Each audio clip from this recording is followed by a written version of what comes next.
Everybody knows that Britain is broken. And you think about what would Nelson say about our inability to stop small inflatable dinghies from arriving on this island, and the state seems incompetent and impotent. I mean, my personal view is he should never be released from prison, and that would solve the problem. Whether he should be in prison here or in another country, is a kind of a moot point. He should never be released from prison. People who have committed those sorts of crimes should never be released. Basically does mean that adult authority has broken down, and we know it has broken down. You can see that all around you. And that is something that we do need to repair. It is not a bad thing for adults to tell children what to do and what to think. That is a good thing. That's how children grow and learn. But isn't it a terrible thing that adults are telling children lies and children themselves are having to stand up against that?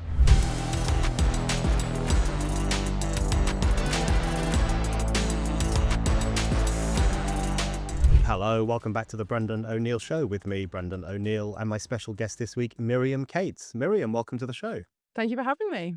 It's so good to have you on. It's been a while since we had you on this podcast. I really felt that this week I needed a kind of injection of common sense on British politics. And who better to ask than you, as formerly a member of Parliament, of course, many listeners will know, and now an esteemed commentator on British affairs and world affairs on GB News and elsewhere. Let's talk about what's happening in British politics. And I guess we have to start with Andy Burnham, the King of the North, who looks set to take over the whole country in the next few weeks. There's some excitement in the media. There's not that much excitement in the country, as far as I can tell.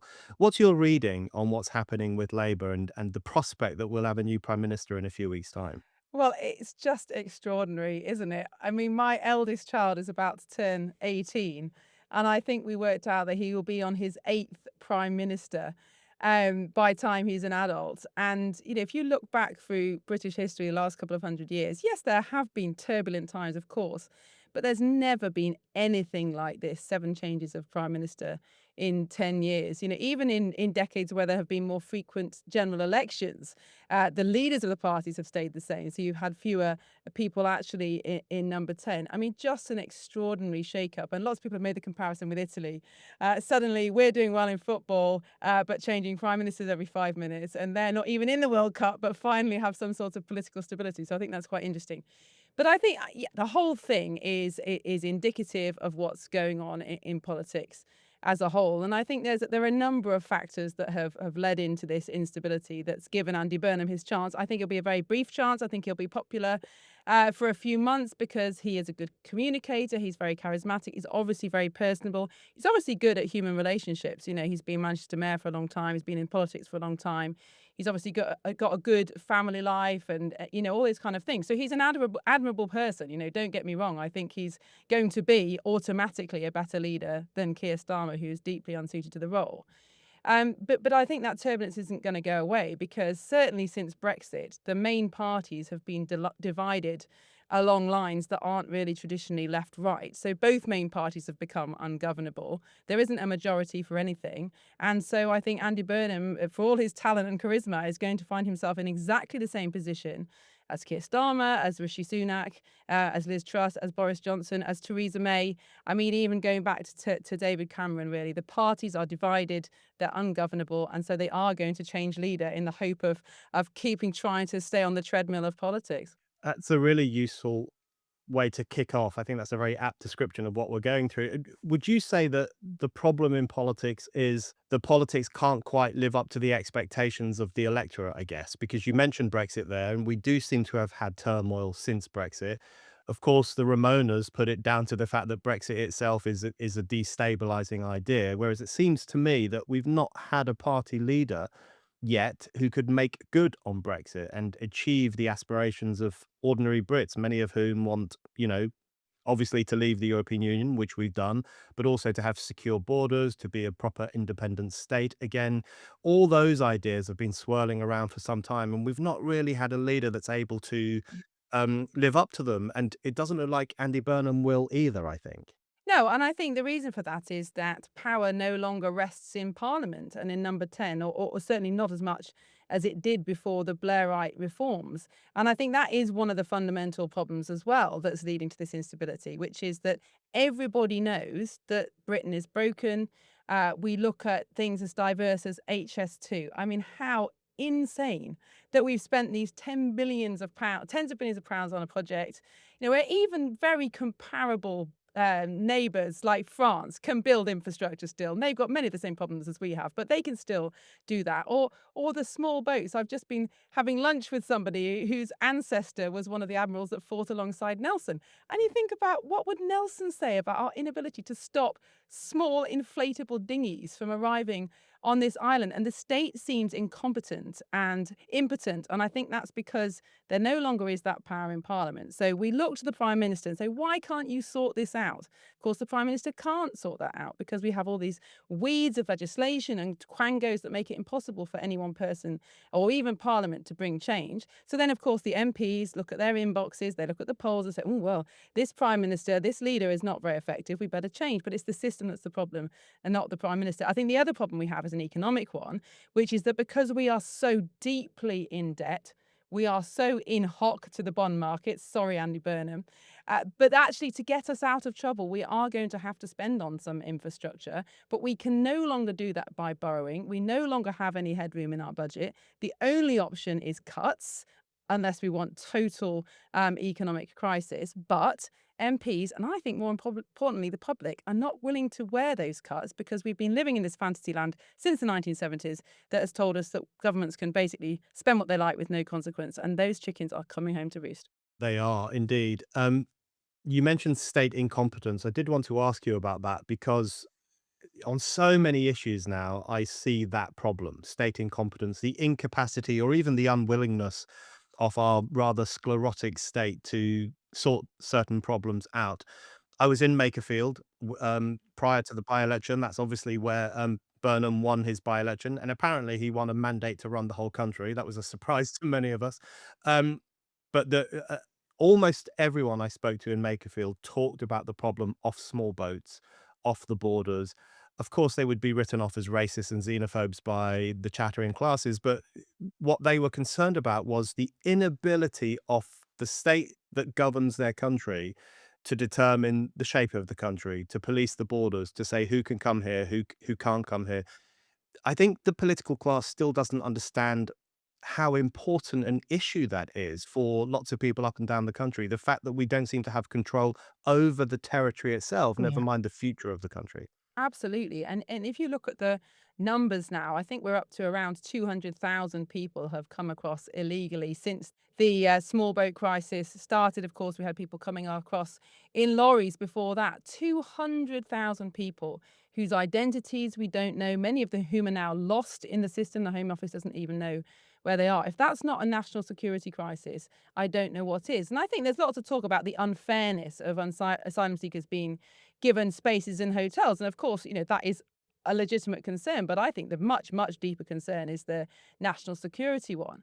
And I think what it points to is how liberals particularly have just abandoned all understanding of human nature. They think everybody deep down from across the world, whatever culture you're from, is fundamentally good and is fundamentally going to act in for altruistic reasons or for the good of their family. They'd only do something illegal like turn up in a boat on our shores if it was really, really desperate. But of course, that's not how human beings work at all. If there's a loophole, if there's a way of gaining advantage, people will do it. Not everybody, of course, but lots of people will. And I think our ancestors, previous generations, understood this, that firm borders and laws that were enforced every single time was actually a fair and compassionate way to run society. And sure, there are individual losers from that kind of system. If you break the rules and get punished very, very severely, for example, we used to have capital punishment, then clearly you have lost out in that system. But overall, having a deterrent that's always fairly and evenly applied is the only way to ensure that most people behave well most of the time. And if you allow people to turn up in our country to get benefits and stay here forever, then you should not be surprised that they keep coming. And I think liberals have forgotten this. And they're still saying, oh, but most of these people are really fleeing war and persecution. And most of these people deserve our compassion. But, I've no idea how many of people are fleeing war and compassion. That's not the point. We've got a loophole. People are exploiting it because that's human nature. Until we understand human nature again and are willing to put boundaries in place, we're not going to solve this problem. But you could say exactly the same thing about so many of the debates that we've been really blind on. Trans, for example. Our ancestors understood there were men and there were women. And if you want to keep women safe, you have to have places where men are not allowed to go. End of story. It's just human nature.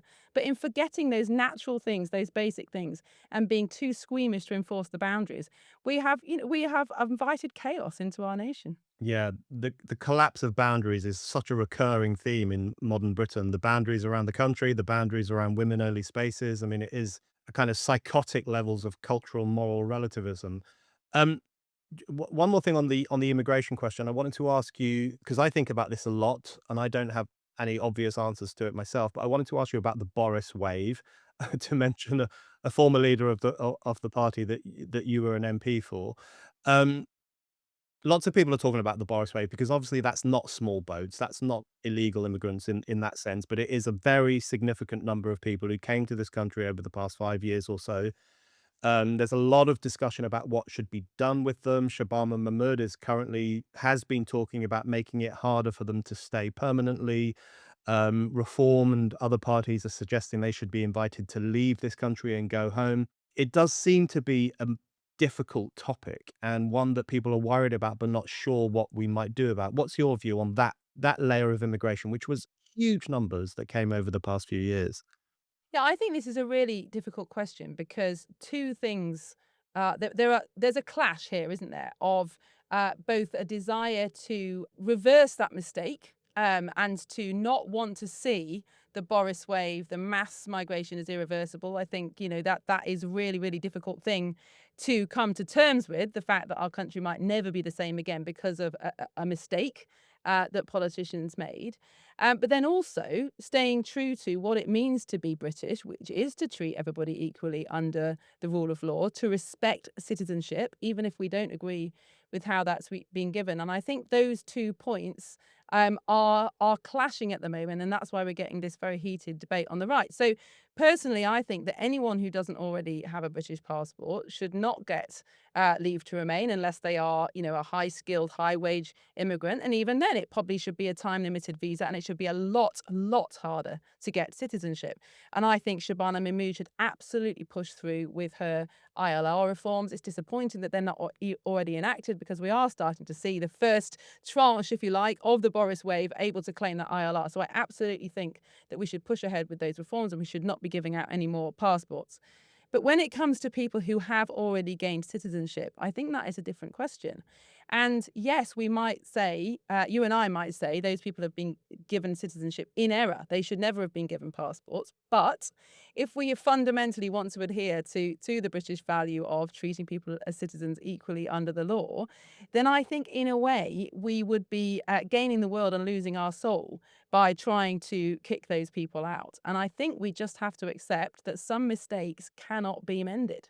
And those people are here to stay if they already have passports. And actually, our focus should turn to how do we recreate a sense of common identity, common nationhood, a common culture that yes, immigration has eroded, but it started long before then. We lost our sense of what does it mean to be British? Do we commonly understand our history? Do we even know our history? Do we celebrate regular feasts and festivals like other countries still do? If you go to places of Eastern Europe, even France, secular France, they still have festivals where everybody knows what their role is, what it means to be French. We have none of that. We could recreate that in theory if we wanted to, if we were determined enough, and then, bring people who are recently arrived but do have British passports along with us. It's not going to be perfect. It's not going to recreate the Britain that existed before immigration. But personally, I think we would be losing so much of what our civilizational history means if we kicked out people with passports. I don't think that would be the right thing to do. That's a really excellent point because I think a lot of the people who say kick them all out, and that some of them don't even just mean the Boris wave, they mean all non-white people, which is an incredibly cruel, un-British idea. And often they say that to the complete neglect of the far more pressing project, which is a restoration of British culture, British self-respect, the sense of British nationhood. If we don't do that, then we're screwed anyway, regardless of who we let into the country or don't. Um, just on that point you raised about not wanting to burn our souls, even as we try to repair the nation and think more carefully about borders, etc. I did want to ask you about, in some ways, an even more difficult case, which is Shabir Ahmed, who's currently in the news. You'll have seen it, of course. The leader of the Rochdale rape gang. He's due to be released from prison. He can't be deported because of a loophole, as some people are calling it, or a stipulation in the 1971 Immigration Act. He came from a Commonwealth country prior to 1973, which means he can't be deported. That's understandably making a lot of people angry. And a lot of people are saying, well, surely there is a way we can kick him out of the country, given the unbelievable crimes he committed against white working class girls. What's your view, I guess, on that particular case, but also on the broader discussion about the grooming gang scandal? Are we finally getting to grips with it, do you think? I don't think we're getting to grips with it. I think we've moved forward in terms of our understanding of how prevalent it is, and there has obviously been progress made. We now have this national inquiry. I have no doubt that it's going to uncover all sorts of of continued abuse, and the number of victims involved, the number of perpetrators involved. I think what's going to be most shocking is the number of people who covered it up because they're afraid to act on it. But in that particular case, I mean, it's it's an exceptional legal situation. We can look back with hindsight and say, why on earth did they make that law? I mean, my personal view is he should never be released from prison. Like, and that would solve the problem. Whether he should be in prison here or in another country, is a kind of a moot point. He should never be released from prison. People who have committed those sorts of crimes should never be released. And I used to be, adamantly against the death penalty. I mean, most people kind of were in the 1990s, etc. Although, interestingly, of course, that was never ever put to the public vote. That was put through on a private member's bill. It was a free vote, so it's never ever been in a manifesto. The public has never had a vote on it before it went through or since. So I think that's an interesting point. I used to be completely against it, but actually, a Peter Hitchens essay completely changed my mind on it. I'm not sure I'd vote for it now. I'm not sure I could trust our current legal system and judiciary to deliver it impartially without political bias. But in theory, I really don't understand why crimes like that are punished with 30 years in prison. It doesn't make sense to me. So I think the answer is they should never be released. But I mean, the grooming guys, it's the kind of scandal that you almost can't comprehend. And each time a new set of rapists comes before court and you read the transcripts and you read the testimonies, you just can't understand the level of depravity. And I think that there are many, many different features, I suppose, of that kind of crime that we're not getting to grips with. But I think probably what will come out of it is how could we have been so blind for so long? And what can we do to stop it happening again? But it is still happening. So, so we've obviously got a lot of work to do. I think an considered aspect of the case as well is the vulnerability of those girls, the fact that they were mostly in care. None of them had dads. And I think another massive social change we've seen in the last 50 years is the number of teenagers growing up without fathers, and fathers are there basically to keep their daughters away from men like that.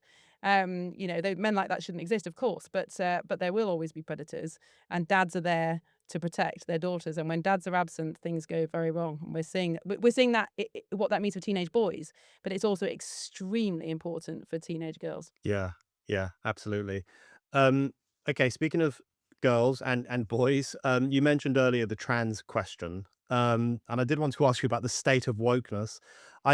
Look at you as one of the great warriors against it, and I think people like you have made a huge dent in some of this lunacy. This week we saw J.K. Rowling meeting with the Queen, or as some people said, Camilla meeting with the Queen. Yes. And it's a good thing to see because the royals tend not to meet controversial people. So perhaps finally it's recognized that it's not controversial to think men are men and women are women.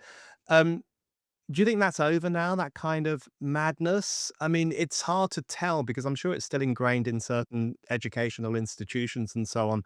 But the public, almost supremacist display of the trans ideology seems to have been nipped in the bud to a certain extent. Where do you think that kind of stuff stands now? Well, I think we are winning, or maybe even have won the air war to an extent in terms of the public debate, the willingness of media, even mainstream, even liberal media now, to routinely publish gender critical articles, or to have returned to a much more common sense understanding of the issue. And I do think that is in large part because in this country, particularly, women on the left have also fought this battle.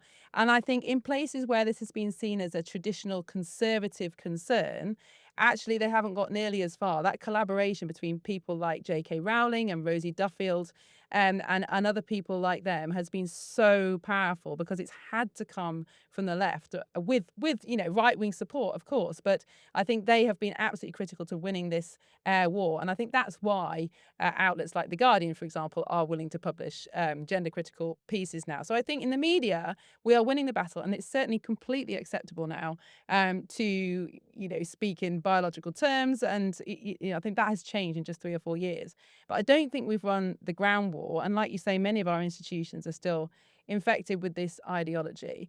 And I think children in schools are starting to push back. And I certainly know a number of stories. It's hard to put this and not implicate children that I know well, pushing back against teachers who push woke down their throats. Because our children are, they're following Donald Trump on social media and they're following GB News on social media, and they're standing up for their point of view against their teachers. And as a conservative, have mixed feelings about that because I'm pleased that children are thinking for themselves and they're not swallowing indoctrination. That's very important. But on the other hand, it basically does mean that adult authority has broken down, and we know it has broken down. You can see that all around you, and that is something that we do need to repair. It is not a bad thing for adults to tell children what to do and what to think. That is a good thing. That's how children grow and learn. But isn't it a terrible thing that adults are telling children lies and children themselves are having to stand up against that? That is a really, really bad state of affairs. And it doesn't matter whether it's gender, whatever it is, that's not the point. We've got adults telling children lies and children having to rebuke them. And that's a scary thing. So I think we've won the air war. I think we will win the ground war. And I think partly because it won't be trendy to be trans soon. Whatever the generation above you has done, you don't Yeah. want to do that. It's like tattoos. I think tattoos will be so unpopular in about 10 years' time. Yeah. So I think trans is one of them. But it's a very, very serious issue, particularly for women who have been extremely discriminated against, particularly in the early days, for standing up against it. But things, certainly in the media, things have definitely moved in the right direction. I hope you're right about tattoos. I really hate tattoos. That whole Me too. era, I just didn't like that whole era at all. And it's summer, and so everybody's walking around I with most know. of their clothes off, and I know, it's awful. You made a really important point there about, adult authority. I think so many of our problems these days stem from the collapse of adult authority, or in some cases, the kind of willful destruction of adult authority by various officials and institutions. Um, Obviously, it's very clear in schools. Schools have a lot of problems with, well, teaching children the truth, but also disciplining children in a way that might keep them under control, which is, an old-fashioned concept that worked very well for decades.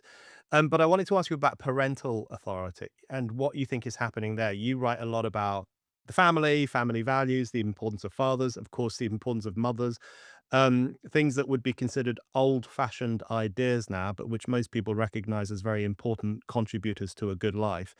And it does seem to me that parental authority has been undermined by successive governments. I mean, one example at the moment is the conversion therapy ban, which would essentially mean that parents could even be prevented from telling their son, "You're not a girl," or for telling their daughter, "You're not a boy." I mean, a really kind of dramatic interference in that realm of life. How do you think parental authority stands now, and what might be done to repair it, do you think? Great question. And I think it's really interesting that you've used the term parental authority. And at the moment, we only ever seem to say parental responsibility, by which we mean, are you feeding and clothing your child? Are you making sure the door's locked at night?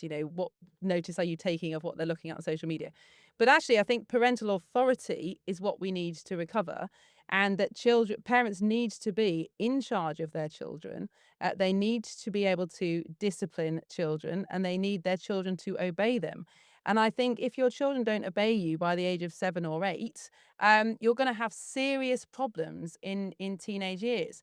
But I think there are a number of things that have fed into the collapse of parental authority. One, of course, is family breakdown. In the 1970s, 10% of teenagers were not living with both biological parents. It's nearly 50% now. That is an extraordinary social change. And I think one of the things we've been looking at the Centre for Social Justice in our Lost Boys project is the difference that dads make even in the early years. And if you think about those first 2 or 3 years, most of the time it is mum that's more hands-on. Obviously, there's a very close biological bond between mum and baby, particularly those first 2 or 3 years. But the presence of dad in the home, not necessarily changing nappies, not necessarily doing night feeds, is absolutely crucial to a child's ability to regulate their behavior, even to be things like potty trained by the time they start school, because mums are very good at setting boundaries, but not so good at following through. And having a dad there to say, nope, your mother said, don't do that. If you do that again, I'll discipline you. That is absolutely crucial for teaching a child that self regulation, that self control, that obedience. And when dad's not there, when there's not a male presence in the home, even from, the very early years, the first few months and years of life, it makes a huge difference. Mums find it very difficult to establish that authority on their own. That's just an obvious biological fact. We find that hard to say because we're all about equality. But kids need dads if you want discipline and authority in the home. I think that's very, very clear. And it's amazing how many cases of abuse there are of teenage boys against single mums. Because you get to that point, and my eldest son is 6'1" and weighs twice what I do. I've got a preteen as well, and I've got a daughter in the middle, preteen as well. You get to the point as a mother where very obviously you cannot force a boy to do anything, like very obviously. And so if that boy has not learned respect and obedience by that time, and if there isn't another male presence in the home making sure that he stays in line, you're going to struggle as a single mom. It's just, that's a biological fact. So I think that's been a huge change in parental authority, is that lots of mums are doing this or trying to do this on their own, and trying hugely well, and many succeeding. But it is just very, very hard. I think the other thing is that we now see all emotional pain as kind of something to be avoided in the way that we would physical pain. And unfortunately, you cannot bring children up well without incurring some emotional pain, and of course, we don't all parent well all the time, and I'm sure we do scar our children. But your child crying because you're punishing them is not pain to be avoided, or your child crying because you're forcing them to be potty trained. That's not pain to be avoided. That is suffering, I'm afraid, to be embraced. But our whole culture is about avoiding all emotional suffering. That's why we get this idea that words are violence. Of course, words aren't violence, but it's the same thing. And we think that in making our child uncomfortable by enforcing some sort of discipline where we want to teach them a lesson, we are somehow failing. And it's very difficult culturally for parents to go against that. We're looking at smacking bans, which comes out every time there's a new bill. That's crazy. Like, if you want to smack your toddler on the bum because he runs out into the road, go for it. He won't do it again. And yet we're talking about criminalizing parents for doing that. And then I think the third factor is this kind of, well, I'm afraid it's come from the right, this idea that the nuclear family should be enough and should be sufficient. It isn't. You cannot bring children up into a culture, you cannot socialize them as a nuclear family. You need other people. You need extended family, you need friends, you need school, you need faith community, you need your neighbors. And it only works if everybody's singing from the same hymn sheet. If you know that when your child is playing out in the street and they mess up, another adult will bring them up on it, or will look out for them, or school will enforce the same kind of virtues and values that you do at home. We need collective adult authority. We shouldn't pretend that the nuclear family can do it on their own. They really, really can't. But that only works if we're all working together to bring up children in the same kind of culture. And we are really not doing that now, which puts far too much duty and pressure on parents, individual parents. And so it's no surprise that they fail. Yeah, the point about collective authority is so true. I was telling my nephew recently that when we were his age, we used to get told off by strangers on the bus, and he just was absolutely shocked. He'd never heard of such a thing, but it happened to us almost every single day. Yeah, absolutely. The point about dads is so important. Everyone remembers your mum saying, "Wait till your dad gets home." That was the kind of strong arm of parenting. I grew up in a house with 6 boys, and I just cannot fathom how my mother would have coped if there hadn't been that, disciplinarian father in right in the home. Um, okay, Miriam, I want to finish by asking you about, I guess, about the future of the right, just to get political towards the end. I wanted to get your sense of how you think Kemi Badenoch is doing right now. I'm increasingly impressed with her. I think she's really discovered her mojo in recent months.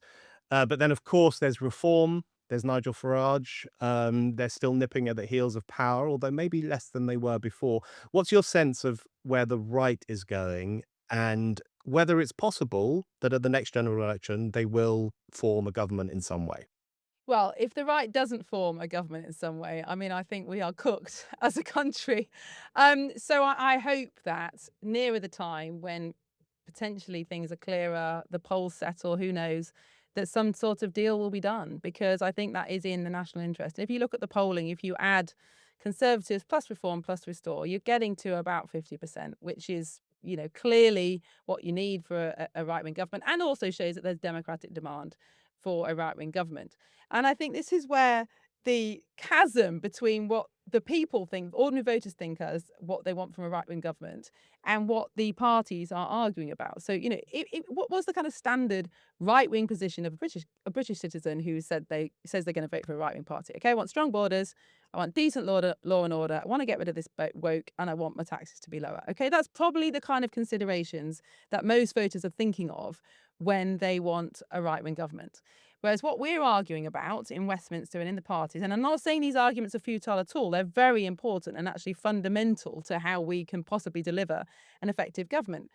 Should we leave the ECHR? To what extent should we deport people? Do we need an industrial policy or is that anti-free trade? Do we need tax reform or tax cuts? At what level should we have borrowing? These kind of questions.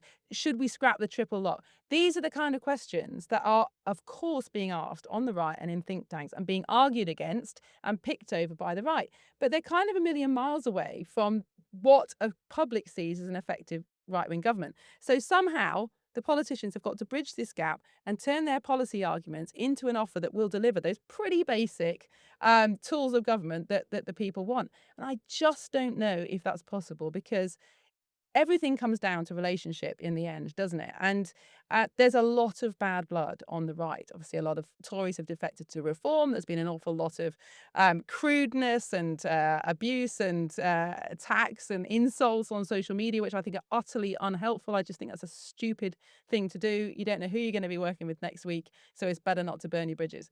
But fundamentally, we are relational beings, and you can say it's all right. Oh, they should get along and play nicely, but it doesn't work like that. If you don't like people, if they've betrayed you in the past, it's very, very difficult to mend that. And so I do worry that under the current leadership of all the parties, the kind of deal, or all the parties on the right, the kind of deal that needs to be done to save the country won't be done because of personal issues. And I'm not dismissing that. I'm not saying it's a childish thing. It's a natural human thing. But that is a block. Whereas you look on the left, somebody like Andy Burnham, fresh-faced, good at relationships, good at the human touch, you can see how Lib Dems, Green Party, other lefty parties might be happy to vote for him because he seems like a good bet. So we are in danger because there's going to be effective tactical voting on the left, and if we can't mirror that on the right, then we possibly will see another left-wing government. So we'll see. But at the end of the day, I think the people on the right are patriots, and I think when it gets close to the election, they will do the right thing, whatever that right thing is. And I don't think that's clear. Miriam, thank you very much.